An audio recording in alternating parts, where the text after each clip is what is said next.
Opening the center immediately. This daring gambit seeks rapid piece development and an attacking advantage. French defense. Black sets up a solid pawn chain, immediately preparing to challenge White's central control. Establishing central dominance. White immediately stakes a claim for control of the d4 square, aiming to restrict Black's usual pawn breaks and open lines for development. Challenging the center directly with this pawn thrust immediately ignites a battle for central space and opens lines for piece development. Developing the knight to d2 supports the central pawn push and prepares a flexible setup, though it blocks the queen's natural development path, solidifying its central presence. The bishop prepares for castling, bolstering the kingside's defensive network.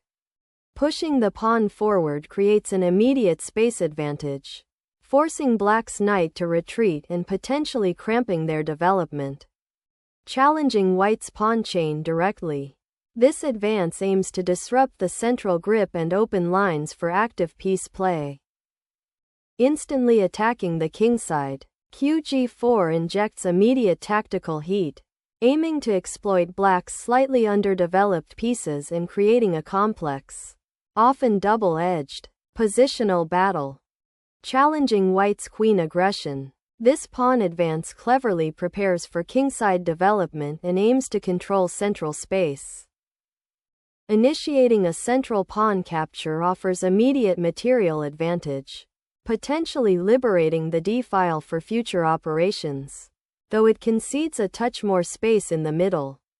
Developing the knight to d7 prepares to recapture the pawn on c5 while also reinforcing the central d-pawn and offering a potential retreat for the bishop. Reinforcing the central outpost. This knight strategically prepares to contest the d-file while bolstering the kingside pawn structure. A subtle yet crucial step towards long-term control. Striking at the d4 pawn. Black aims to disrupt White's central ambitions and open lines for their pieces. A dynamic counterplay in this French defense advance variation. Clearing the d3 square for the knight's eventual sortie. This bishop development begins to assert pressure on Black's queenside pawn structure and aims to control the important light squared diagonal, demanding immediate attention. This queen sortie disrupts White's developing harmony by targeting the exposed king and creating tactical possibilities on the queenside, clearing the path for the bishop to join the fray. White anticipates Black's queen's potential repositioning while subtly reinforcing the d4 pawn's central influence. Instead of passively retreating the queen, Black chooses a more assertive repositioning, aiming to exploit the potential weakness of White's centralized pieces and open lines, creating both immediate discomfort and future attacking possibilities by placing the queen on a square where it eyes White's queenside and participates in the pawn struggle. Unleashing pressure on Black's queen and the central pawns. This pawn thrust bravely carves out territory, aiming to dislodge the Black queen and potentially create attacking avenues on the queenside. Sacrificing the knight to dismantle White's central pawn structure is a bold strategic decision, opening lines for counterplay and aiming to exploit the temporary disarray. It immediately disrupts White's king's defense and creates dynamism where previously there was none. Recapturing with the c-pawn liberates the queenside pawn structure, establishing a solid central presence and opening the c-file for potential piece activity. Challenging the central pawn structure while preparing for an eventual queenside castling. This development aims to disrupt White's potentially cramped position. Assaulting the queenside pawn structure. White launches an ambitious pawn thrust, aiming to pry open lines and potentially generate threats against Black's king, while simultaneously creating space for White's own pieces to maneuver. Seeking to unravel the queenside entanglement, Black initiates a bold pawn thrust, aggressively challenging white's spatial advantage and attempting to pry open lines for potential counterplay, even at the cost of a slight pawn structure alteration on the kingside.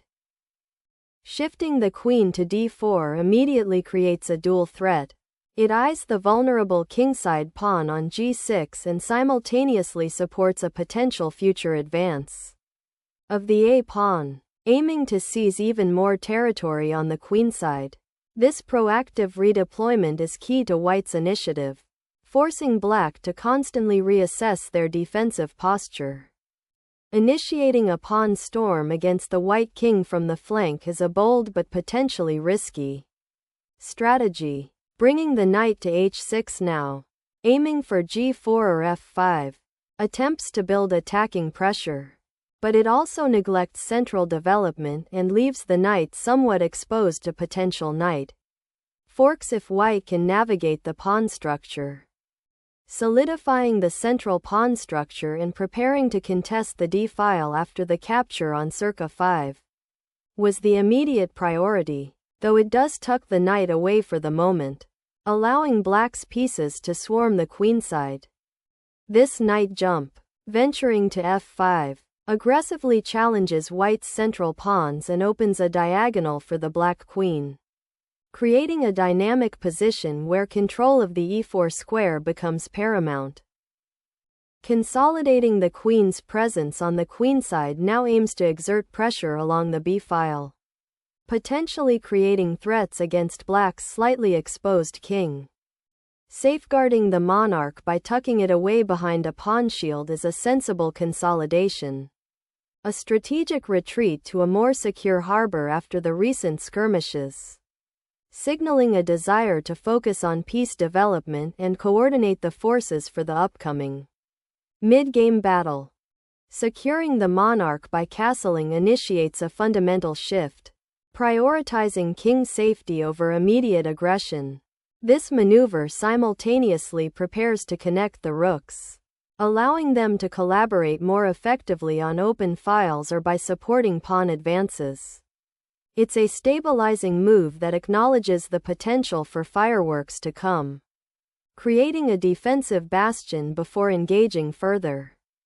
Rethinking the defense of the queenside, black repositions the rook to the semi-open c-file, aiming to contest this important central artery and potentially create pressure against white's slightly extended pawn structure. This maneuver also prepares to shift the other rook, suggesting a coordinated effort to activate black's minor pieces and challenge white's central control, preparing to contest the central files while simultaneously shoring up the kingside's potential weaknesses. This move cautiously advances, aiming to restrict black's attacking initiative and lay the groundwork for future pawn expansion. A strategic repositioning begins, aiming to activate the queen on a more dynamic diagonal and prepare for potential pawn pushes on the queenside, while simultaneously offering a retreat from the central storm white seems eager to unleash. Unleashing a bold pawn thrust, white immediately contests the queenside majority, aiming to exploit the cramped position of black's pieces and seize more space for their own forces. Retreating the queen to b6 relinquishes control of the a6 square and allows white's b-pawn to advance further, creating a significant space advantage on the queenside and potentially cramping black's pieces. This defensive repositioning may seem safe, but it passively accepts white's growing queenside initiative, unlocking lines and preparing for a central pawn push. This knight relocation aims to bolster the kingside and potentially harass black's queen, creating discomfort and forcing further concessions. Unleashing a bishop that's been a bit of a spectator, this piece now charges into the fray, aiming to disrupt white's knight on d4 and simultaneously eye the queenside majority, forcing a recalculation of piece values and potential exchanges. Trading off that knight suddenly opens the h-file for black's rook and potentially creates an outpost for black's queen. demanding immediate attention and a careful repositioning of white's pieces. Opening the e-file suddenly creates a dynamic tension, directly challenging white's king's shelter and forcing a re-evaluation of the pawn structure. This aggressive pawn thrust immediately challenges black's queenside space, aiming to create weaknesses and restrict black's maneuvering room while opening lines for white's pieces. Unleashing the queen to the queenside opens a fascinating strategic battle, forcing white to confront an immediate pawn deficit and a potentially vulnerable king. White finally mobilizes the rook, seizing control of the open c-file and immediately contesting black's most active piece, the queen, which now faces a choice between retreating and potentially losing its crucial attacking scope or venturing into further complications on the queenside. Sacrificing material for initiative often backfires when the opponent's king remains securely tucked away and their pieces are poised for a swift counterattack. The rook now establishes an imposing presence on the second rank, immediately seizing control of a valuable open file and projecting its power deep into black's territory. This aggressive placement not only pressures the vulnerable b-pawn, but also creates a formidable barrier, restricting the free movement of black's pieces and potentially preparing for future incursions towards the king. Reasserting pressure on the d4 pawn with the bishop, black ignites a positional struggle for control of the central dark squares, a critical battleground in this endgame. Consolidating piece activity, white strengthens the central pawn majority and prepares to exert pressure along the c-file by positioning the bishop to challenge black's queen's outpost, initiating a pawn chain to secure the queenside and potentially gain space on the flank. Liberating the d4 pawn immediately creates tension, opening lines and challenging black's centralized pawn structure, while also threatening to gain space and restrict the bishop's scope. Reclaiming the bishop's influence on the kingside and preparing to contest the c-file provides a much-needed counterbalance to white's central pawn advances and queenside pressure. Striking open the a-file now creates immediate pressure on black's queenside pawns, a critical shift in the pawn structure that will dictate the subsequent middle game struggle. Reclaiming material balance. This capture on b6 immediately opens the a-file for your rook, offering a potential avenue for counterplay and challenging white's pawn structure. Seizing the open file with the rook immediately transforms the position, aiming to penetrate black's weakened defenses and exploit the control over the critical 8th rank. Recapturing the rook opens the a-file for black's remaining rook, aiming to contest control and potentially create pressure on white's queenside pawns, while simultaneously simplifying the material balance towards a more manageable endgame where piece activity will be paramount. Seizing the open file after the rook exchange fundamentally alters the game's character, giving white a significant advantage in pressure along the b-file and the potential to dominate the queenside pawn structure. Repositioning the rook to the open file now demands attention to the weak pawns, a critical point as we transition towards the endgame. Unlocking the f-file's potential for infiltrating black's kingside is the immediate consequence of this bishop repositioning. Retreating the bishop to f8 aims to consolidate the central pawn structure and prepare for potential exchanges, though it also cedes valuable central squares and allows white's rook to gain full control of the open c-file. This defensive maneuver signals a shift towards a more solid, albeit passive, position for black, potentially aiming to weather white's initiative and exploit any lingering weaknesses later. Unleashing the pawn's power. White forces black's bishops into a passive retreat, fundamentally altering the spatial dynamic by closing off avenues for counterplay. Opening the f-file to the black king. fxe6** is a crucial decision that fundamentally reshapes the endgame's strategic landscape, sacrificing pawn structure for dynamic counterplay against white's slightly exposed monarch. The knight jolts into the heart of the position, a bold infiltration targeting the weaknesses created by the pawn storm's advance. Consolidating pressure along the now open c-file with this bishop repositioning seems to prioritize defending the a-pawn and setting up a potential rook lift, aiming to create counterplay in the endgame by activating the rook on the 7th rank. Seizing the open file, the rook's advance aggressively pressures black's weakened central pawns and opens a direct assault lane towards the enemy king. A cautious retreat, aiming to consolidate the king's safety before white's centralized pieces can exert further pressure. Though it does concede some central space and potentially opens up lines for future white incursions. Repositioning the rook to the 6th rank aims to dominate the open a-file and potentially threaten black's isolated pawn on c6, while also preparing for potential infiltration along the rank if black doesn't react precisely. Seeking to solidify the bishop's influence and prepare for potential pawn advances. This maneuver repositions the protector of the king, aiming to create a more robust defensive structure against white's now rather exposed monarch. A forceful repositioning. The bishop now pins its hopes on disrupting black's kingside structure and creating attacking possibilities on the light squares, leveraging the open lines that have emerged. The sacrifice of the bishop offers a desperate attempt to disrupt white's encroaching pawn majority, and perhaps create some counterplay. But it also fatally exposes black's king. The rooks are unleashed onto the open file, immediately creating a powerful attacking force that will relentlessly pressure black's king and remaining pawns. The king's march begins, seeking refuge from the perpetual pressure on the g-file and preparing to support the beleaguered pawns on the kingside.